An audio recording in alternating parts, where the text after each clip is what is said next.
ذریعے ہمارے نبی پاک صلی اللہ علیہ وسلم تک پہنچایا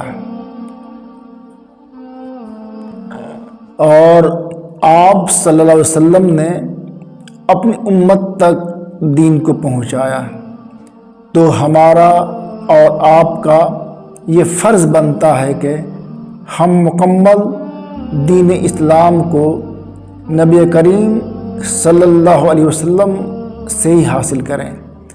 اسلام کا مکمل اور صحیح جانکاری حاصل کرنے کا صرف دو ہی ذریعہ ہے، ایک کتاب اللہ یعنی قرآن مجید اللہ کی کتاب، اور دوسری ہمارے نبی کریم صلی اللہ علیہ وسلم کی سنت یعنی صحیح احادیث۔ اگر اسلام میں کوئی چیز دلیل بن سکتی ہے تو وہ صرف اللہ تعالیٰ کی کتاب قرآن مجید اور نبی پاک صلی اللہ علیہ وسلم کی احادیث یعنی سنت مبارکہ ہے۔ اس کے علاوہ جتنی بھی چیزیں دین اسلام میں اسلام کے نام پر داخل کی گئی ہیں وہ سب بدعت اور گمراہی ہے، اور ہر بدعت گمراہی ہے، اور ہر گمراہی کا ٹھکانہ جہنم ہے۔ ایک حدیث میں حضور صلی اللہ علیہ وسلم نے ارشاد فرمایا، تم اس طرح نماز پڑھو جس طرح مجھے نماز ادا کرتے ہوئے دیکھتے ہو۔ یہ صحیح بخاری کی حدیث ہے۔ آج کل دنیا میں گمراہی پھیلی ہوئی ہے، ہر آدمی فرقہ پرست اور مسلک پرست اور شخصیت پرست ہے، وہ اسلام کے ہر طریقہ اور ہر عبادت کو فرقہ بندی اور مسلک پرستی کے عینک سے دیکھتا ہے۔ ہم کو اللہ تعالیٰ نے دنیا میں شیعہ سنی، حنفی، شافعی، مالکی، حنبلی، بریلوی، دیوبندی بنا کر نہیں بھیجا ہے، ہم کو صرف مسلمان بنا کر اس دنیا میں بھیجا ہے، اور قرآن میں ہمارا نام اللہ تعالیٰ نے صرف مسلم رکھا ہے۔ تو ہمارا فرض بنتا ہے کہ ہم محمدی بنیں، ہر مسئلہ کا حل قرآن اور صحیح حدیث سے حل کریں، تو نماز بھی حنفی، شافعی، مالکی اور حنبلی طریقے پر نہیں بلکہ رسول اللہ صلی اللہ علیہ وسلم کے طریقے کے مطابق پڑھیں، تب بھی ہماری نماز اللہ کے دربار میں قبول ہوگا۔ اگر ہم نے نماز کو نبی کریم صلی اللہ علیہ وسلم کے طریقہ کے مطابق نہیں پڑھا تو ہماری نماز کی اللہ کے دربار میں کوئی اہمیت نہیں ہے، وہ ہمارے لیے خسارے کا باعث ہوگا۔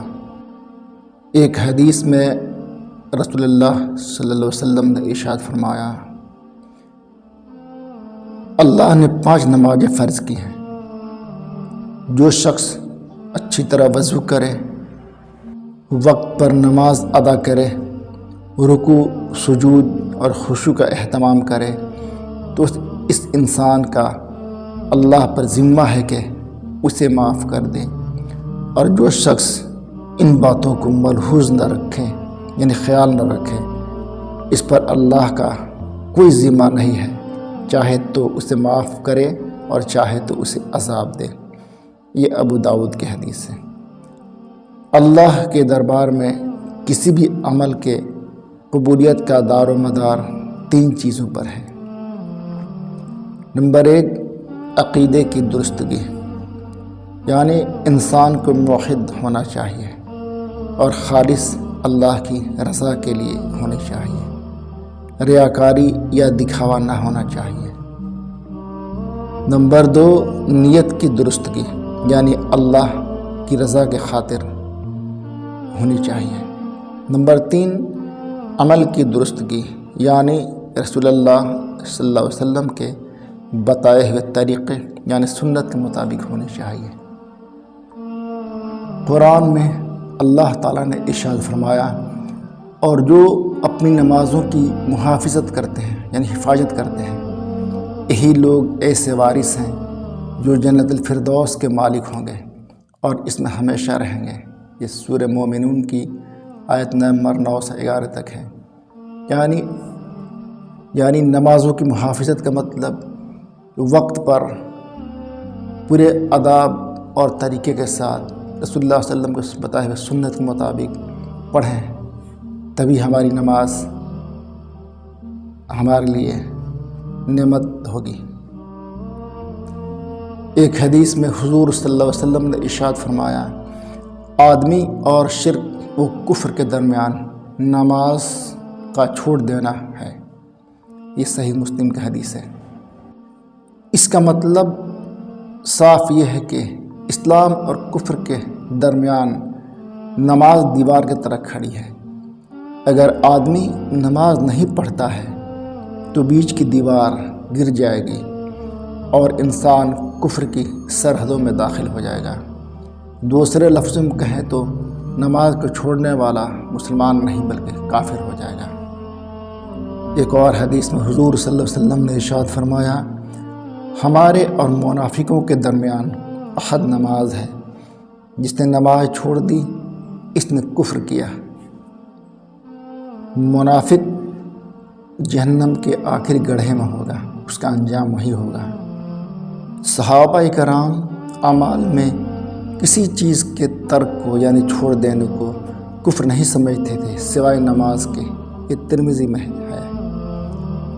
ایک حدیث میں حضور صلی اللہ علیہ وسلم نے ارشاد فرمایا، جو شخص فرض نماز جان بوجھ کے چھوڑ دے تو یقیناً اس کی بابت اللہ کا معاف کرنے کا ذمہ ختم ہو گیا۔ یہ ابن ماجہ کی حدیث ہے۔ اللہ تعالیٰ کے نزدیک سب سے پیارا عمل نماز ہے، کیونکہ نماز میں بندہ ڈائریکٹ یعنی براہ راست اپنے رب سے ہم کلام ہوتا ہے، اللہ سے باتیں کرتا ہے، اللہ سے اپنے دل کے حال بیان کرتا ہے، اللہ تعالیٰ سے اپنی مشکلات بیان کرتا ہے۔ نماز میں اللہ اور بندہ کے بیچ میں کوئی پردہ حائل نہیں ہوتا ہے، کوئی وسیلہ نہیں ہوتا۔ اب ہم لوگ نماز کی فضیلت کے بارے میں سمجھتے ہیں۔ ایک حدیث میں حضور صلی اللہ علیہ وسلم نے ارشاد فرمایا، 5 نمازیں ان گناہوں کو جو ان نمازوں کے درمیان ہوئے مٹا دیتی ہیں، اور اسی طرح ایک جمعہ دوسرے جمعہ تک کے گناہوں کو مٹا دیتا ہے جب تک کہ کبیرہ گناہوں سے بچا گیا ہو۔ یہ صحیح مسلم کی حدیث ہے۔ یعنی نبی کریم صلی اللہ علیہ وسلم نے کہا کہ اگر آپ بڑے گناہوں یعنی کبیرہ گناہوں سے بچ گئے تو صغیرہ گناہ یعنی چھوٹے گناہوں کو اللہ تعالیٰ معاف کر دے گا۔ ایک حدیث میں رسول اللہ صلی اللہ علیہ وسلم نے صحابہ کرام سے فرمایا، بھلا مجھے بتاؤ، اگر تمہارے دروازے کے باہر نہر ہو اور تم اس میں ہر روز 5 بار نہلاؤ، یعنی روز 5 دفعہ اس میں غسل کرو، کیا پھر بھی جسم پر میل کچیل باقی رہے گا؟ صحابہ نے کہا نہیں۔ آپ صلی اللہ علیہ وسلم نے فرمایا، یہی مثال 5 نمازوں کی ہے، اللہ تعالیٰ ان سبب گناہوں کو مٹا دیتا ہے۔ یہ صحیح بخاری اور صحیح مسلم کی حدیث ہے۔ ایک اور حدیث میں ہے کہ رسول اللہ صلی اللہ علیہ وسلم نے پتجھڑ کے موسم میں ایک درخت کی 2 شاخیں پکڑ کر انہیں ہلایا تو پتے جھڑنے لگے، تو آپ صلی اللہ علیہ وسلم نے فرمایا، مسلمان جب نماز پڑھتا ہے اور اس کے ساتھ اللہ کی رضا چاہتا ہے تو اس کے گناہ اس طرح گرتے ہیں جس طرح اس درخت کے پتے جھڑے ہیں۔ یہ مسند احمد کی حدیث ہے۔ ایک اور حدیث میں حضور صلی اللہ علیہ وسلم نے ارشاد فرمایا، منافقوں پر فجر اور عشاء سے زیادہ بھاری کوئی نماز نہیں ہوتی۔ اگر انہیں ان نمازوں کا ثواب معلوم ہو جائے تو وہ ان میں ضرور پہنچے، اگرچہ انہیں سرین یعنی چتڑوں پر چلنا پڑے۔ یہ بخاری و مسلم کی حدیث ہے۔ سرین پر چلنے کا مطلب یہ ہے کہ اگر پاؤں سے چلنے کی طاقت نہ ہو تو انسان نمازوں کے ثواب اور اجر کی کشش انہیں چوتڑوں کے بل چل کر مسجد تک پہنچنے پر مجبور کر دے، یعنی ہر حال میں پہنچے۔ رسول اللہ صلی اللہ علیہ وسلم نے ارشاد فرمایا، تحقیق قیامت کے دن لوگوں کے اعمال میں سب سے پہلے نماز ہی کا حساب ہوگا۔ ابو داؤد کی حدیث ہے، یعنی قیامت کے دن اگر سب سے پہلے کسی عمل کا حساب ہوگا تو وہ نماز ہی ہوگا۔ جو اس میں پاس ہو گیا سمجھ لو وہ امتحان میں پاس ہو گیا۔ ایک اور حدیث میں حضور صلی اللہ علیہ وسلم نے ارشاد فرمایا، تم جانتے ہو اللہ کے ہاں سب سے زیادہ پسندیدہ عمل کون ہے؟ تو صحابہ نے کہا اللہ کے رسول بہتر جانتے ہیں۔ تو آپ صلی اللہ علیہ وسلم نے فرمایا وقت پر نماز پڑھنا۔ یہ صحیح بخاری اور صحیح مسلم کی حدیث ہے۔ اس حدیث سے ہر نماز کو اس کے وقت پر پڑھنے کی اہمیت کا اندازہ ہوتا ہے۔ اسلام میں وقت کی بہت اہمیت ہے۔ لوگ نماز میں غفلت برتتے ہیں، کاہلی اور سستی کرتے ہیں۔ ان سب باتوں سے بچنا چاہیے اور وقت سے نماز کا پابند ہونا چاہیے۔ ایک اور حدیث میں حضور صلی اللہ علیہ وسلم نے ارشاد فرمایا، نماز دین کا ستون ہے۔ یہ ترمذی کی حدیث ہے، یعنی جس نے نماز پڑھی اس نے اپنے دین کے ستون کو قائم رکھا، اور جس نے نماز چھوڑ دی اس نے اپنے دین کے ستون کو گرا دیا۔ ایک اور حدیث میں حضور صلی اللہ علیہ وسلم نے ارشاد فرمایا، قیامت کے دن جب اللہ تعالیٰ بعض دوزخیوں پر رحمت کرنے کا ارادہ فرمائے گا تو فرشتوں کو حکم دے گا کہ وہ دوزخ سے ایسے لوگوں کو باہر نکال لیں جو اللہ کی عبادت کیا کرتے تھے۔ فرشتے انہیں سجدہ کے نشان سے پہچان کر دوزخ سے نکال لیں گے، کیونکہ سجدہ کی جگہوں پر اللہ تعالیٰ نے دوزخ کی آگ کو حرام کر دیا ہے، وہاں آگ کا کچھ اثر نہ ہوگا۔ یہ صحیح بخاری اور صحیح مسلم کی حدیث ہے، یعنی جس جگہ کو نمازی وضو کے دوران دھوتا ہے وہ چمک رہا ہوگا، یہ نمازی کی پہچان ہوگی۔ اور سجدہ کی جگہ یعنی ماتھے پر سجدہ کے نشان ہوں گے۔ سجدہ کی جگہ پر جہنم کی آگ بھی نہیں جلا پائے گی، کیونکہ اللہ نے سجدہ کی جگہ پر آگ کو حرام کر دیا ہے۔ ابن عباس رضی اللہ عنہ سے روایت ہے کہ رسول اللہ صلی اللہ علیہ وسلم نے فرمایا، خانہ کعبہ کے پاس حضرت جبریل نے میری امامت کی، پس مجھے ظہر کی نماز پڑھائی اور مجھے عصر کی نماز پڑھائی، مجھے مغرب کی نماز پڑھائی اور مجھے عشاء کی نماز پڑھائی اور مجھے فجر کی نماز پڑھائی۔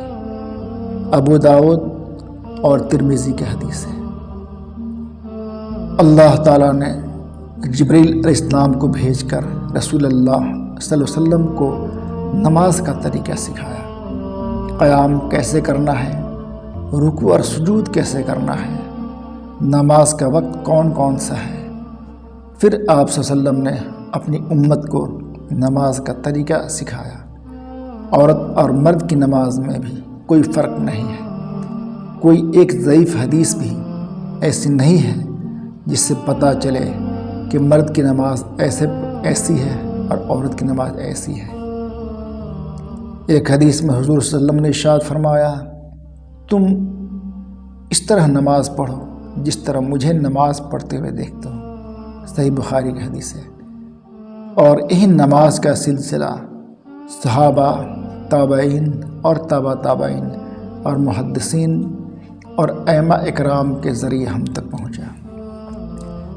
بعد کے لوگ آئے تو فرقوں میں بٹ گئے، نفس کے غلام بن گئے، تقلید جیسے بدعت کا ایجاد ہوا، اور ائمہ اربعہ یعنی 4 امام کا شوسہ امت میں چھوڑا گیا، اور رسول اللہ صلی اللہ علیہ وسلم کی صاف اور شفاف سنت کو چھوڑ کر تقلید کے بھول بھلیوں میں امت کو گمراہ ہونے کے لیے چھوڑ دیا گیا۔ لوگوں کے اندر تحقیق کا مادہ ختم ہو گیا، لوگ تقلید کرنے لگے اور بھیڑ بکریوں کی طرح ہانک کر مولوی ہم کو اماموں کے پیچھے لگا دیے۔ پھر ہم لوگ حنفی، شافعی، مالکی اور حنبلی بن گئے، اور نماز بھی ہم حنفی، شافعی، مالکی اور حنبلی طریقے پر پڑھنے لگے، اور رسول اللہ صلی اللہ علیہ وسلم کے طریقے اور سنت سے کوسوں دور چلے گئے۔ مولانا الطاف حسین حالی نے انہی موقعوں کے لیے کیا خوب شعر کہا ہے کہ اماموں کا رتبہ نبی سے بڑھائیں، نبی کو جو چاہیں خدا کر دکھائیں۔ یعنی اگر ہم رسول اللہ صلی اللہ علیہ وسلم کے حدیث کے رہتے ہوئے امام کے قول پر عمل کریں گے تو اس کا مطلب صاف ہے کہ ہم نے اماموں کا رتبہ نبی سے بڑھا دیا ہے۔ اور اگر ہم لوگ رسول اللہ صلی اللہ علیہ وسلم کو ان کے مرتبہ اور مقام سے اٹھا کر اللہ کے برابر کر دیں تو مطلب ہوا کہ ہم نے رسول اللہ صلی اللہ علیہ وسلم کو اللہ سے بڑا کر دیا ہے۔ نماز میں خشوع و خضوع، جب انسان نماز کے لیے کھڑا ہو تو دل و دماغ کو نماز کے لیے تیار کر لے، دل و دماغ نماز پر حاضر رہے، دنیا کے تمام خیالات سے دل اور دماغ کو پاک کر لے۔ سورہ مومنون آیت نمبر 1-2 میں اللہ تعالیٰ نے ارشاد فرمایا ہے، بے شک مومن کامیاب ہو گئے جو اپنی نماز خشوع و خضوع کے ساتھ ادا کرتے ہیں۔ ایک حدیث میں حضرت عمر بن خطاب رضی اللہ تعالیٰ عنہ سے روایت ہے کہ رسول اللہ صلی اللہ علیہ وسلم نے ارشاد فرمایا کہ احسان یہ ہے کہ تو اللہ کی عبادت اس طرح دل لگا کر کر جیسے تو اس کو دیکھ رہا ہے، اور اگر یہ نہ ہو سکے تو یہ خیال کر کے اللہ تعالیٰ تجھے دیکھ رہا ہے۔ یہ صحیح بخاری اور صحیح مسلم کا حدیث ہے۔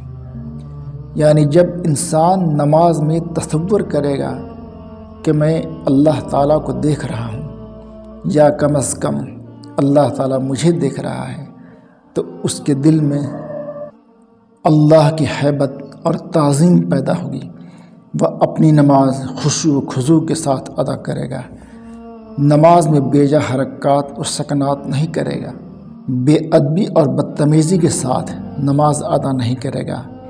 نماز سکون و اطمینان کا نام ہے۔ قرآن میں اللہ تعالیٰ نے ارشاد فرمایا، اور اللہ کے سامنے نماز میں ادب سے کھڑے رہو، سورہ بقرہ کی آیت نمبر 238 ہے۔ جو شخص نماز میں یہ تصور کرے کہ وہ اپنے رب کے سامنے کھڑا ہے تو وہ پوری دل و دماغ حاضر رکھ کر نماز ادا کرے گا۔ یہ ممکن ہی نہیں ہے کہ اس کا جسم بلا وجہ حرکت کرے، کبھی ایک ٹانگ پر کھڑا ہو تو کبھی دوسری ٹانگ پر، کبھی داڑھی پر ہاتھ پھیرے تو کبھی بلا ضرورت بدن کو کھجلی کرے، اور کبھی کپڑے کو سیدھی کرے۔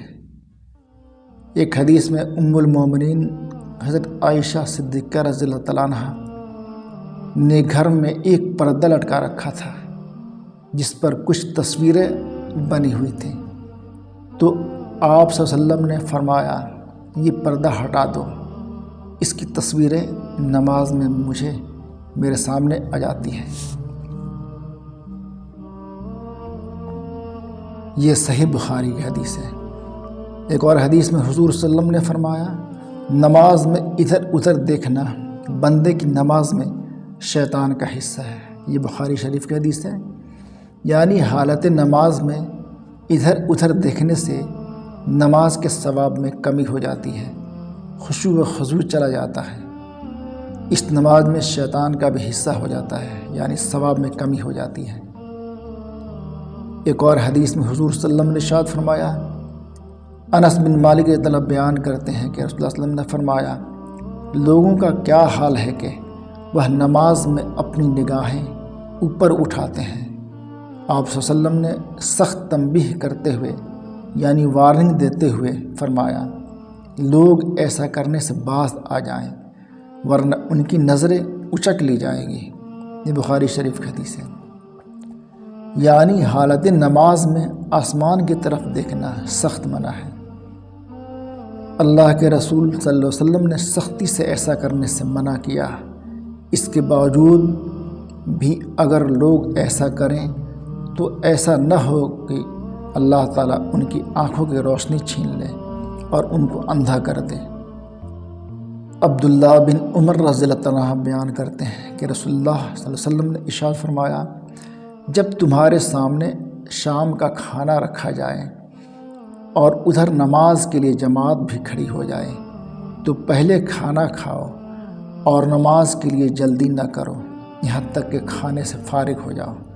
صحیح بخاری اور صحیح مسلم کی حدیث ہے۔ ایک اور حدیث میں عائشہ صدیقہ رضی اللہ تعالیٰ عنہ فرماتی ہیں کہ نبی کریم صلی اللہ علیہ وسلم نے فرمایا، جب کھانا موجود ہو یا پخانہ پیشاب کی حاجت ہو تو نماز نہیں ہوتی۔ صحیح مسلم کی حدیث ہے۔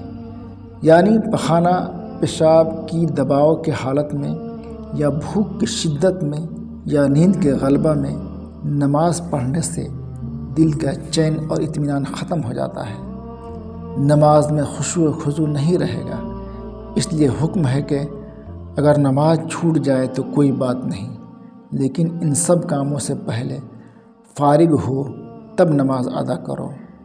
نمازی کو چاہیے کہ وہ نماز سے پہلے ان ساری کاموں سے فارغ ہو جائے، وہ نماز کی تیاری کرے، عین نماز کے وقت یہ سب کام نہ کریں۔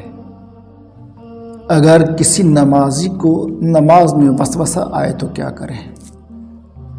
ایک حدیث میں عثمان بن العاص رضی اللہ تعالیٰ عنہ نے رسول اللہ صلی اللہ علیہ وسلم سے دریافت کیا کہ اے اللہ کے رسول، شیطان میری نماز اور میری قرات کے درمیان حائل ہو جاتا ہے، یعنی دل میں وسوسہ پیدا کرتا ہے اور قرات میں التباس پیدا کرتا ہے۔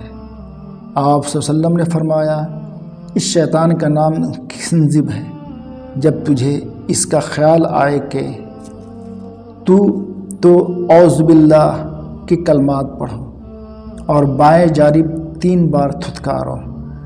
عثمان بن العاص رضی اللہ تعالیٰ عنہ بیان کرتے ہیں کہ میں نے ایسا ہی کیا، چنانچہ اللہ تعالیٰ نے اسے یعنی شیطان کو مجھ سے دور کر دیا۔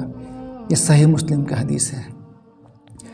اگر نماز میں دل نہیں لگتا ہے، دل میں طرح طرح کے خیالات آتے ہیں، شیطان آپ کو پریشان کر رہا ہے، تو آپ اس کلمہ کو پڑھ کر 3 بار بائیں طرف ہلکا ہلکا تھوک دیں، یعنی منہ سے تھوک نہ نکلے، تو انشاءاللہ آپ بھی شیطان مردود کے وسوسے سے پاک ہو جائیں گے۔ طلحہ بن عبید اللہ سے روایت ہے کہ رسول اللہ صلی اللہ علیہ وسلم نے ارشاد فرمایا، جب کوئی شخص اپنے سامنے پالان کی پچھلی لکڑی کے برابر کوئی رکھ لے تو نماز جاری رکھے، اور جو کوئی سترے کے پیچھے سے گزرے اس کی پرواہ نہ کرے۔ یہ صحیح مسلم کی حدیث ہے۔ سترہ اس چیز کو کہتے ہیں جو نماز پڑھتے وقت نمازی اپنے سامنے رکھ لیتا ہے تاکہ کوئی نمازی کے آگے سے نہ گزرے۔ وہ کوئی بھی چیز ہو سکتی ہے جیسے لکڑی، برچھی وغیرہ وغیرہ، جس کی لمبائی 1 ہاتھ یا اس سے کچھ زیادہ ہو۔ کسی کو سترہ کے اندر سے نہیں گزرنا چاہیے، سترہ کے باہر سے گزر سکتا ہے، وہ گنہگار نہیں ہوگا۔ نمازی کے آگے سے گزرنا بہت سخت گناہ ہے۔ ایک حدیث میں حضور صلی اللہ علیہ وسلم نے ارشاد فرمایا، اگر نمازی کے سامنے سے گزرنے والے کو گزرنے کی سزا معلوم ہو جائے تو اسے 1 قدم آگے بڑھنے کی بجائے 40 تک وہیں کھڑا رہنا پسند کریں۔ ابو نضر نے کہا، مجھے یاد نہیں رہا کہ بصر بن سعید نے 40 دن، 40 مہینے یا 40 سال کہے۔ صحیح بخاری و مسلم کی حدیث ہے۔ یعنی نمازی کے آگے سے گزرنے کی گناہ کی سزا لوگوں کو پتہ چل جائے تو وہ 40 دن 40 مہینے 40 سال تک وہیں کھڑا رہے مگر ایک قدم بھی آگے یا نمازی کے آگے سے نہ گزرے۔ ایک اور حدیث میں حضور صلی اللہ علیہ وسلم نے ارشاد فرمایا، تم نماز ادا کرتے وقت آگے سترہ کھڑا کرو، اور اگر کوئی آدمی سترہ کے اندر یعنی نمازی اور سترہ کے بیچ سے گزرنا چاہے تو اس کی مزاحمت کرو اور اس کو آگے سے نہ گزرنے دو، اگر وہ نہ مانے تو اس سے لڑائی کرو، بے شک وہ شیطان ہے۔ یہ بخاری و مسلم کی حدیث ہے۔ یعنی کوئی آدمی سترہ رکھنے کے باوجود سترہ کے اندر سے گزرنا چاہے تو حالت نماز میں ایک ہاتھ بڑھا کر اس کو روک دیں، اگر وہ زبردستی کرے تو اس سے لڑائی بھی کرنے کا حکم ہے۔ آئیے کچھ اور اسلام کے بنیادی باتوں پر بات کرتے ہیں۔ اللہ تعالیٰ نے سورہ مائدہ آیت نمبر 3 سے 5 تک میں ارشاد فرمایا، اے مسلمانوں، آج کے دن میں نے تمہارے لیے دین کو مکمل کر دیا اور تم پر اپنی نعمت پوری کر دیا اور تمہارے لیے اسلام کو بطور دین پسند کر لیا۔ یہ آیت 9 ذی الحجہ 10 ہجری کے دن میدان عرفات میں نازل ہوئی۔ اس کے نازل ہونے کے 3 ماہ بعد رسول اللہ صلی اللہ علیہ وسلم یہ کامل اور اکمل دین امت کو سونپ کر رفیق اعلیٰ سے جا ملے، یعنی اللہ تعالیٰ کو پیارے ہو گئے اور امت کو وصیت فرما گئے، میں تمہارے اندر ایسی 2 چیزیں چھوڑے جا رہا ہوں کہ جب تک تم انہیں مضبوطی سے پکڑے رہو گے ہرگز گمراہ نہیں ہوگے، یعنی اللہ کی کتاب قرآن مجید اور اس کے نبی کی سنت یعنی صحیح حدیث۔ یہ موطا امام مالک بہقی کی حدیث ہے۔ معلوم ہوا کہ اسلام کتاب و سنت میں محدود ہے، اور یہ بھی ثابت ہوا کہ مسئلہ و فتویٰ صرف وہی صحیح اور قابل عمل ہے جو قرآن و سنت کے ساتھ مدلل ہو۔ رسول اللہ صلی اللہ علیہ وسلم فرماتے ہیں، میری تمام امت جنت میں داخل ہوگی سوائے اس کے جس نے انکار کیا۔ کسی نے پوچھا، اے اللہ کا رسول، انکار کرنے والا کون ہے؟ تو آپ صلی اللہ علیہ وسلم نے فرمایا، جس نے میری اطاعت کی وہ جنت میں داخل ہوگا، اور جس نے میری نافرمانی کی تو اس نے انکار کیا۔ یہ صحیح بخاری کی حدیث ہے۔ ارباز بن ساریہ رضی اللہ تعالیٰ عنہ روایت کرتے ہیں کہ ایک دن رسول اللہ صلی اللہ علیہ وسلم نے ہمیں نماز پڑھائی، پھر آپ ہماری طرف متوجہ ہوئے اور مؤثر نصیحت فرمائی۔ وہ آج سن کر ہماری آنکھوں سے آنسو جاری ہو گئے اور دل دہل گئے۔ ایک شخص نے کہا، اے اللہ کے رسول، یہ واز تو ایسا ہے جیسے کسی رخصت کرنے والے کا ہوتا ہے، اس لیے ہمیں خاص وصیت کیجیے۔ آپ صلی اللہ علیہ وسلم نے فرمایا، میں تمہیں وصیت کرتا ہوں کہ اللہ سے ڈرتے رہنا اور اپنے امیر کی جائز بات سننا اور ماننا، اگرچہ تمہارا امیر حبشی غلام ہی ہو۔ میرے بعد جو تم میں زندہ رہے گا وہ سخت اختلاف دیکھے گا۔ اس وقت تم میری سنت اور خلفائے راشدین کا طریقہ لازم پکڑنا، اسے دانتوں سے مضبوط پکڑے رہنا اور دین کے اندر نئے نئے کاموں اور طریقوں سے بچنا۔ بے شک ہر نئی بات بدعت ہے اور ہر بدعت گمراہی ہے۔ یہ سنن ابی داؤد کی حدیث ہے۔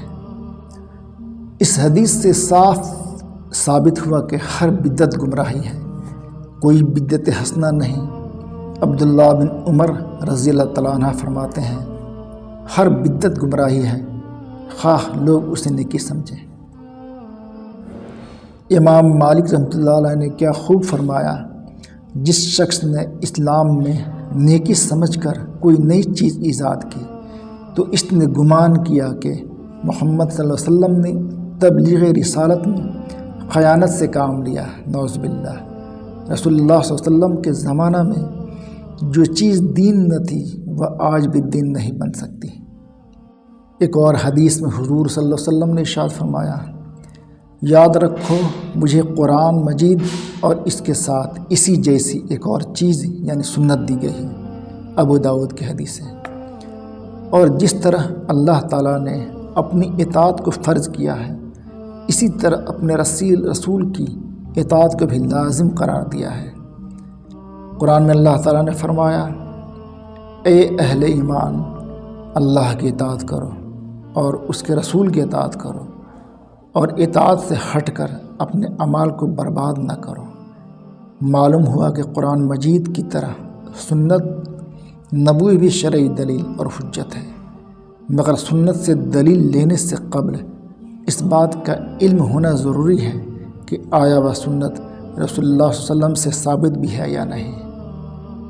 رسول اللہ صلی اللہ علیہ وسلم نے ارشاد فرمایا، آخری زمانہ میں دجال اور کذاب ہوں گے یعنی جھوٹا، وہ تمہیں ایسی ایسی احادیث سنائیں گے جنہیں تم نے اور تمہارے آبا و اجداد نے نہیں سنا ہوگا، لہٰذا ان سے اپنے آپ کو بچانا، کہیں ایسا نہ ہو کہ وہ تمہیں گمراہ کر دیں اور فتنہ میں ڈال دیں۔ یہ صحیح مسلم کی حدیث ہے۔ ایک اور حدیث میں حضور صلی اللہ علیہ وسلم نے ارشاد فرمایا، جو شخص مجھ پر عمدن جھوٹ بولے اسے چاہیے کہ وہ اپنا ٹھکانہ جہنم میں بنا لے۔ یہ بخاری اور مسلم کی حدیث ہے۔ امام دارقطنی رحمۃ اللہ علیہ فرماتے ہیں، رسول اللہ صلی اللہ علیہ وسلم نے اپنی طرف سے بات پہنچا دینے کا حکم دینے کے بعد اپنی ذات پاک پر جھوٹ بولنے والے کو آگ کی وعید سنائی، لہٰذا اس میں اس بات کی دلیل ہے کہ آپ نے اپنی طرف سے ضعیف کی بجائے صحیح اور باطل کے بجائے حق کے پہنچا دینے کا حکم دیا ہے، نہ کہ ہر اس چیز کے پہنچا دینے کا جس کی نسبت آپ کی طرف کر دی گئی۔ اس لیے نبی کریم صلی اللہ علیہ وسلم نے فرمایا، آدمی کے جھوٹا ہونے کے لیے یہی کافی ہے کہ وہ ہر سنی سنائی بات بیان کر دے۔ یہ صحیح مسلم کی حدیث ہے۔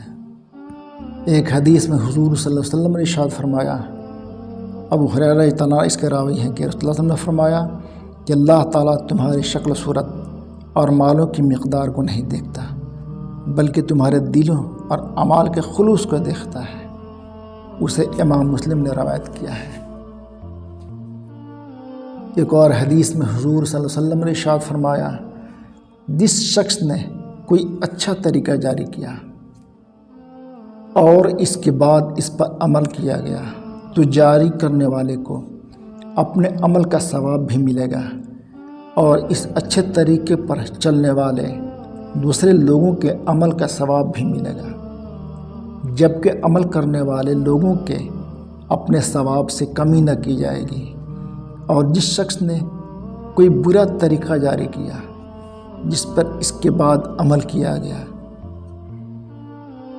تو اس پر اپنا گناہ بھی ہوگا اور ان لوگوں کا گناہ بھی جنہوں نے اس پر عمل کیا، جبکہ برے طریقے پر عمل کرنے والے لوگوں کے اپنے گناہوں سے کمی نہ کی جائے گی۔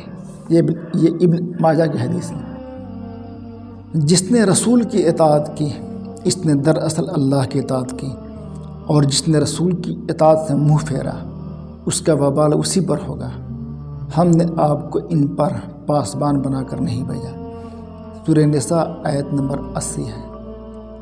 ایک جگہ اور اللہ تعالیٰ نے ارشاد فرمایا، ہم نے جو بھی رسول بھیجا ہے وہ اس لیے کہ اللہ کے حکم سے اس کی اطاعت کی جائے۔ سورہ نساء آیت نمبر 64 ہے۔ اگر مسلمانوں میں آپس میں کوئی اختلاف ہو جائے تو اس کا فارمولہ اللہ تعالیٰ نے یہ بتایا ہے، اے لوگو جو ایمان لائے ہو، اللہ اور اس کے رسول کی اطاعت کرو، اور ان لوگوں کی جو تم میں سے صاحب امر ہوں۔ پھر اگر تمہارے درمیان کسی بھی معاملہ میں اختلاف پیدا ہو جائے تو اسے اللہ یعنی قرآن اور اس کے رسول کی طرف یعنی حدیث کی طرف پلٹا دو، اگر تم واقعی اللہ اور روز آخرت پر یقین رکھتے ہو۔ یہی ایک صحیح طریقہ ہے اور ثواب کے لحاظ سے بھی اچھا ہے۔ سورہ نساء آیت نمبر 59 ہے۔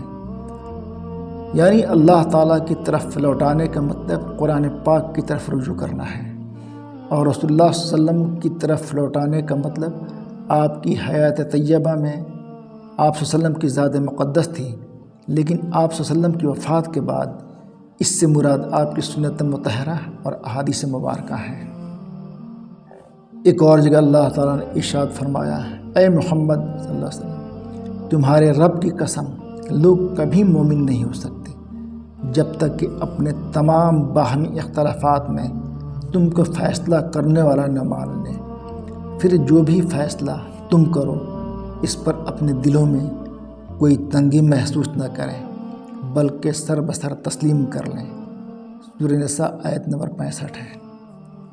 ایک اور جگہ اللہ تعالیٰ نے ارشاد فرمایا، اے لوگو جو ایمان لائے ہو، اللہ اور اس کے رسول کی اطاعت کرو اور اطاعت سے منہ موڑ کر اپنے اعمال کو ضائع نہ کرو۔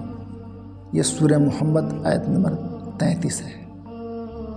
ایک اور جگہ اللہ تعالیٰ نے ارشاد فرمایا، اے نبی ان سے کہہ دو کہ اگر تم حقیقت میں اللہ سے محبت کرتے ہو تو میری اتباع کرو، اللہ تم سے محبت کرے گا اور تمہاری خطاؤں کو معاف فرمائے گا، وہ بڑا رحم کرنے والا ہے۔ سورہ آل عمران آیت نمبر 31 ہے۔ ایک اور جگہ اللہ تعالیٰ نے ارشاد فرمایا، لوگ کہتے ہیں کہ ہم اللہ اور رسول پر ایمان لائے ہیں اور ہم نے اطاعت قبول کی ہے، پھر اقرار کرنے کے بعد ان میں سے ایک گروہ اطاعت سے منہ پھیر لیتا ہے۔ ایسے لوگ ہرگز مومن نہیں، کیونکہ جب ان کو اللہ اور رسول کی طرف بلایا جاتا ہے تاکہ رسول ان کے باہمی معاملات کا فیصلہ کریں تو ان میں سے ایک فریق کترا جاتا ہے۔ سورہ نور آیت نمبر 47-48۔ طہارت یعنی پاکی۔ نماز کے لیے وضو شرط ہے، وضو کے بغیر نماز نہیں ہوتی۔ اسی طرح وضو کے لیے پانی کا پاک ہونا شرط ہے۔ ابو سعید خدری رضی اللہ تعالیٰ عنہ فرماتے ہیں، رسول اللہ صلی اللہ علیہ وسلم سے سوال کیا گیا، کیا ہم بدعا کے کنویں سے وضو کر سکتے ہیں؟ یہ ایک ایسا کنواں ہے جس میں بدبودار چیزیں پھینکی جاتی ہیں۔ نبی کریم صلی اللہ علیہ وسلم نے فرمایا، پانی پاک ہے اور اس میں دوسری چیزوں کو پاک کرنے کی صلاحیت ہے، اسے کوئی چیز ناپاک نہیں کرتی۔ معلوم ہوا کہ کنویں کا پانی پاک ہے۔ نبی کریم صلی اللہ علیہ وسلم نے ارشاد فرمایا، دریائی اور سمندری پانی پاک کرنے والا ہے اور اس کا مردار حلال ہے۔ یہ ابو داؤد کی حدیث ہے۔ ایک اور حدیث میں حضور صلی اللہ علیہ وسلم نے ارشاد فرمایا، جنبی یعنی جس کو غسل کی حاجت ہو، ٹھہرے ہوئے پانی میں غسل نہ کریں۔ ابو ہریرہ رضی اللہ تعالیٰ عنہ سے پوچھا گیا کہ پھر وہ کیا کرے؟ فرمایا، ضرورت کا پانی لے کر باہر غسل کرے۔ یہ صحیح مسلم کی حدیث ہے۔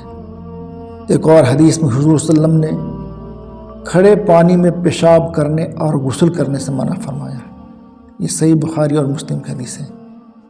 ایک اور حدیث میں حضور صلی اللہ علیہ وسلم نے ارشاد فرمایا، کھڑے پانی میں پیشاب کرنے اور پھر اس سے وضو کرنے سے منع فرمایا۔ رفع حاجت کے احکام، یعنی پخانہ پیشاب کی حاجت تھا اس کے احکام۔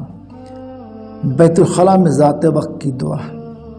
انس بن مالک رضی اللہ تعالیٰ عنہ روایت کرتے ہیں کہ رسول اللہ صلی اللہ علیہ وسلم جب رفع حاجت کے لیے بیت الخلاء میں داخل ہونے کا ارادہ کرتے تو فرماتے ہیں، اللہم انی اعوذ بک من الخبث والخبائث، اے اللہ تحقیق میں تیری پناہ پکڑتا ہوں نر اور مادہ ناپاک جنوں کے شر سے۔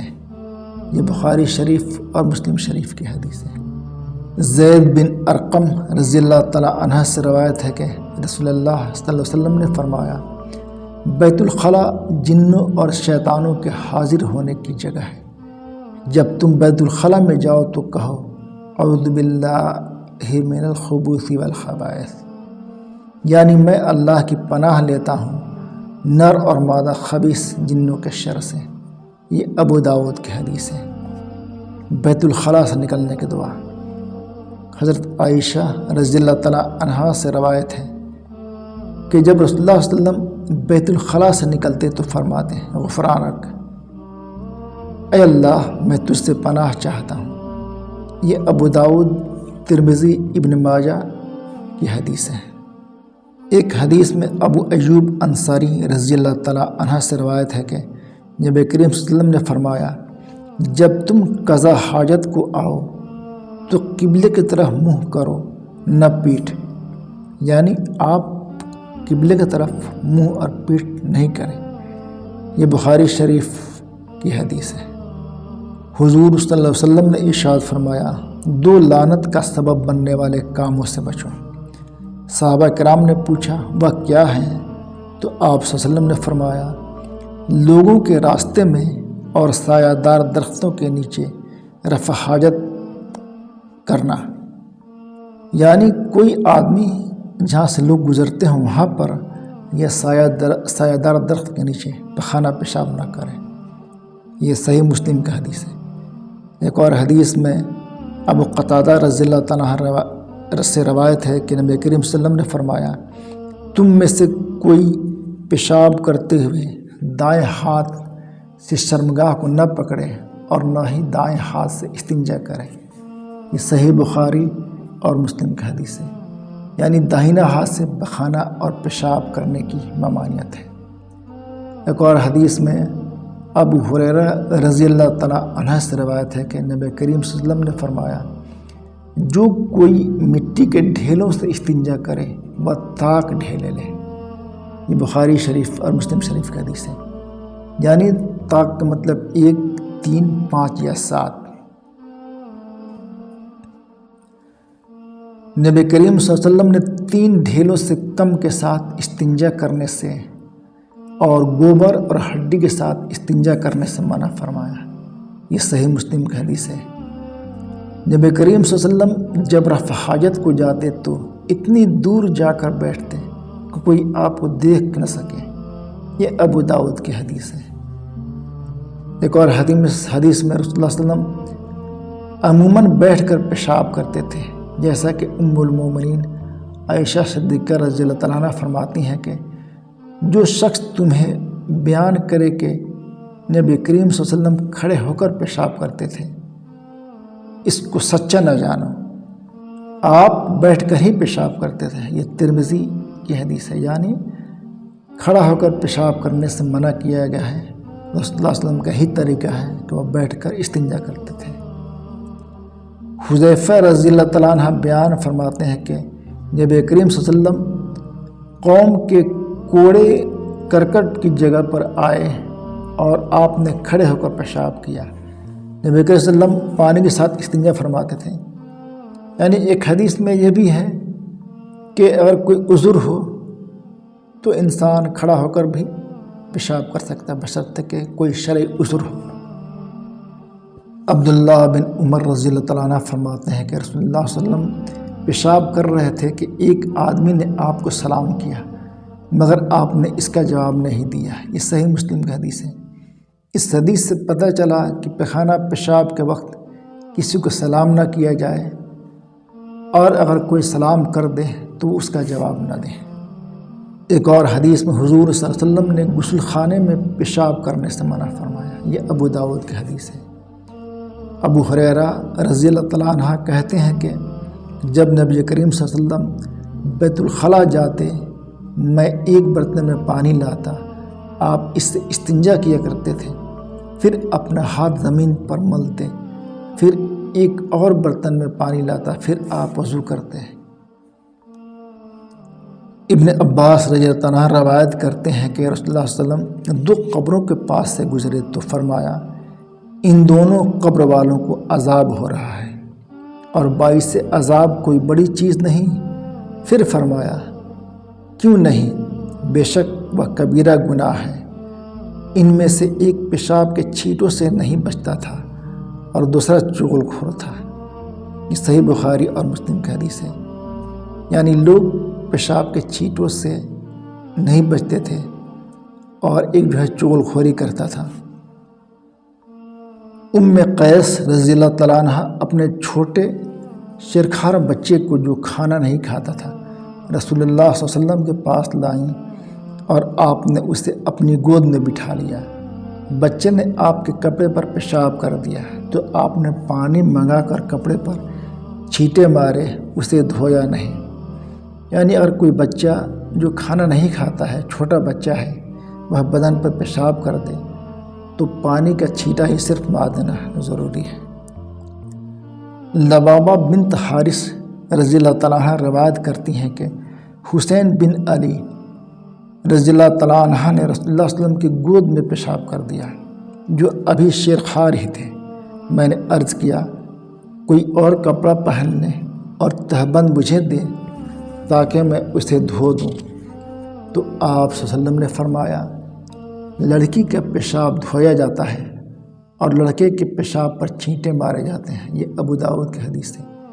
اس سے پتہ چلا کہ اگر شیرخوار بچہ یا بچی جو دودھ پی رہا ہو، کھانا نہیں کھا رہا ہو، وہ اگر بدن پہ پیشاب کر دے اور لڑکی پیشاب کرے تو دھویا جائے اور لڑکا پیشاب کرے تو صرف چھینٹا مار دیا جائے۔ ایک حدیث میں حضور صلی اللہ علیہ وسلم نے ارشاد فرمایا اگر کتا کسی کے برتن میں پانی وغیرہ پی لے تو برتن کو 7 بار پانی سے دھوئے اور پہلی بار مٹی سے دھوئے۔ یہ صحیح مسلم کی حدیث ہے۔ اس سے مسئلہ یہ پتہ چلا کہ اگر کوئی کتا کسی کے برتن میں منہ ڈال دے، پانی پی لے، تو اس کو 7 مرتبہ دھونا چاہیے۔ بلی کا جوٹھا پاک ہے۔ رسول اللہ صلی اللہ علیہ وسلم نے فرمایا بلی کا جوٹھا نجس نہیں ہے۔ ابو داؤد کی حدیث ہے۔ یعنی بلی اگر کسی برتن میں منہ ڈال دے تو وہ پاک ہے، ناپاک نہیں ہے۔ جنابت کے احکام، یعنی اگر کسی مرد یا عورت کو غسل کی حاجت ہو، یعنی وہ آپس میں ہم بستری کیے ہوں، تو اس کے احکام کیا ہے؟ غسل کی حالت میں اگر عورت اور مرد پر غسل کب فرض ہوتا ہے؟ نمبر 1، جوش کے ساتھ منی خارج ہونے کے بعد، اس میں احتلام بھی داخل ہے۔ نمبر 2، صحبت کے بعد یعنی سنبھوگ کے بعد۔ نمبر 3، حیض کے بعد یعنی عورت کے جو MC آتا ہے ہر مہینہ، اس کے بعد۔ نمبر 4، نفاس کے بعد۔ نفاس وہ خون ہے جو بچے کے پیدائش کے بعد عورت کو 40 دن تک آتا ہے۔ نمبر 5، مرنے کے بعد میت کو غسل دینے کے بعد۔ نمبر 6، کافر جب اسلام قبول کرے۔ صحابہ اکرام کے درمیان غسل جنابت کا ایک مسئلہ زیر بحث آیا۔ ایک گروہ کہتا تھا کہ غسل صرف دخول پر فرض ہو جاتا ہے، انزال شرط نہیں۔ دوسرا گروہ بیان کرتا تھا کہ وجوب غسل کے لیے دخول کے ساتھ انزال بھی شرط ہے۔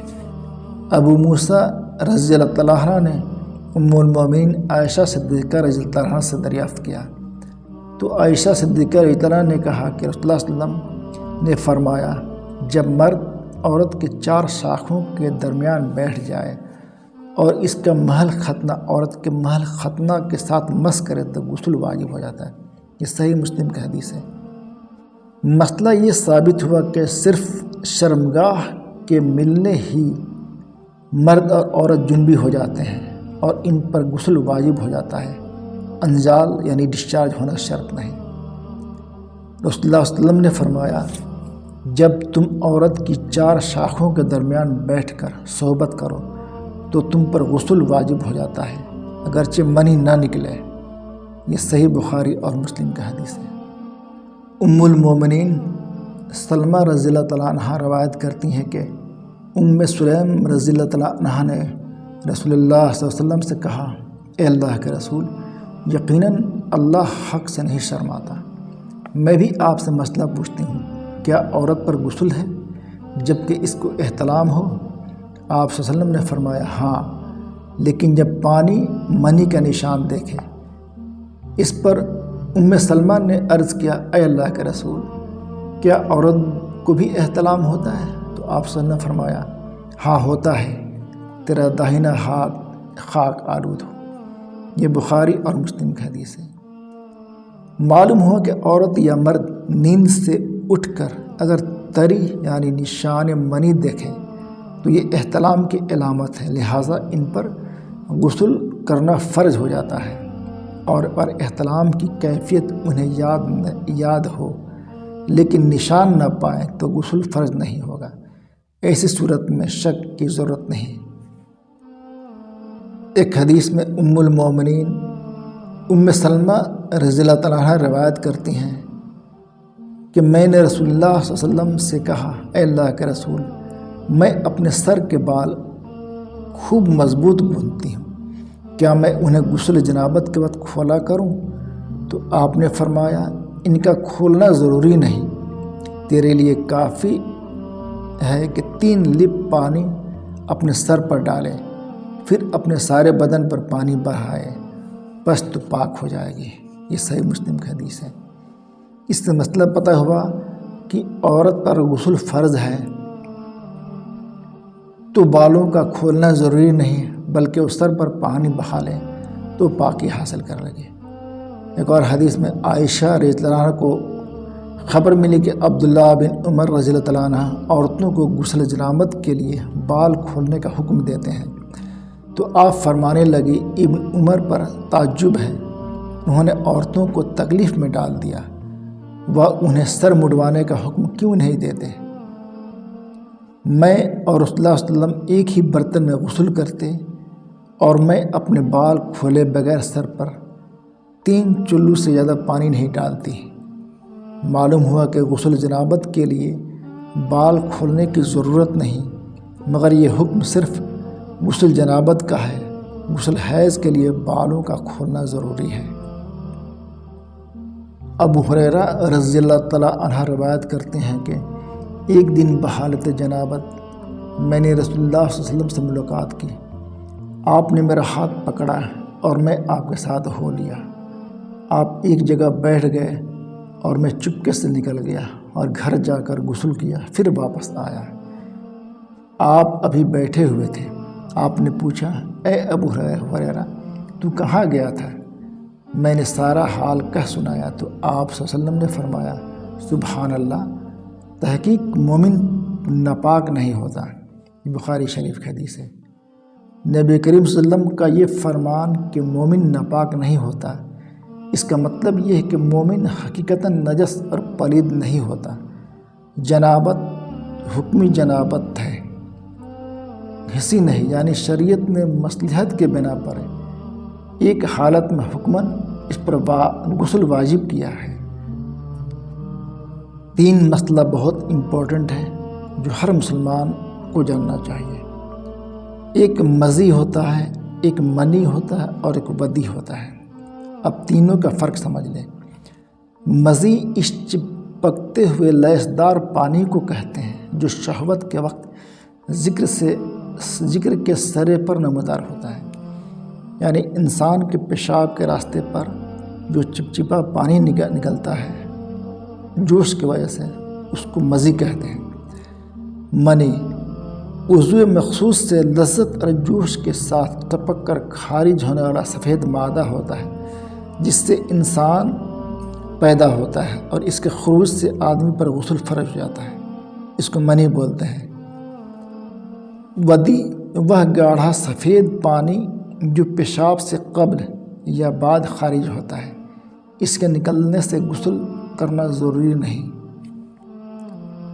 سیدنا علی رضی اللہ تعالیٰ عنہ کو مزی کثرت سے آتی تھی، آپ کو مسئلہ معلوم نہ تھا کہ مزی کے خارج ہونے پر غسل واجب ہے یا نہیں۔ چونکہ رسول اللہ صلی اللہ علیہ وسلم کے داماد تھے، اس لیے بالمشافہ دریافت کرتے حجاب آیا تو آپ اپنے دوست مقداد رضی اللہ تعالیٰ عنہ سے کہا کہ وہ مسئلہ دریافت کریں۔ مقداد نے نبی کریم صلی اللہ علیہ وسلم سے پوچھا تو آپ صلی اللہ علیہ وسلم نے فرمایا اگر مزی خارج ہو تو شرمگاہ کو دھو لو اور نماز کے وقت وضو کرو۔ یہ صحیح بخاری کی حدیث ہے۔ ایک اور جگہ فرمایا اور کپڑے پر جہاں مزی لگی ہو ایک چلو پانی لے کر چھٹک لینا کافی ہے۔ عورتوں کے مخصوص مسائل۔ حیض اس خون کو کہتے ہیں جو بالغہ عورت کے رحم سے ہر ماہ نکلتا ہے۔ اس کا کم سے کم وقت 1 دن اور 1 رات ہے اور زیادہ سے زیادہ 15 دن ہے، عام طور پر 6 یا 7 دن آتا ہے۔ رسول اللہ صلی اللہ علیہ وسلم نے فرمایا جب عورت حیض سے ہوتی ہے تو وہ نماز نہیں پڑھتی اور نہ روزہ رکھتی ہے۔ یہ صحیح بخاری اور مسلم کی حدیث ہے۔ ایک عورت معاذہ نے عائشہ صدیقہ رضی اللہ عنہا سے دریافت کیا کیا وجہ ہے کہ حائضہ عورت روزے کی قضا تو دیتی ہے نماز کی نہیں؟ عائشہ صدیقہ نے فرمایا رسول اللہ صلی اللہ علیہ وسلم کے زمانہ میں ہمیں حیض آیا کرتا تھا تو آپ ہمیں روزے کی قضا کا حکم دیا کرتے تھے مگر نماز کی قضا کا حکم نہیں دیا۔ یہ صحیح مسلم کی حدیث ہے۔ حیض کی حالت میں عورت سے صحبت کرنا سخت گناہ ہے۔ اللہ تعالیٰ نے فرمایا سورہ بقرہ میں پس ایام حیض میں عورتوں سے کنارہ کشی کرو یعنی صحبت نہ کرو۔ اگر کوئی اس گناہ کا مرتکب ہو جائے تو نبی کریم صلی اللہ علیہ وسلم نے فرمایا جو شخص بحالت حیض اپنی عورت سے صحبت کرے تو اسے چاہیے کہ نصف دینار خیرات کرے۔ یہ ابو داؤد ترمذی کی حدیث ہے۔ پیارے بھائیو، ہم لوگ نماز کے موضوع پر بہت طویل گفتگو کی ہے۔ وآخر دعوانا ان الحمدللہ رب العالمین۔ السلام علیکم ورحمۃ اللہ وبرکاتہ۔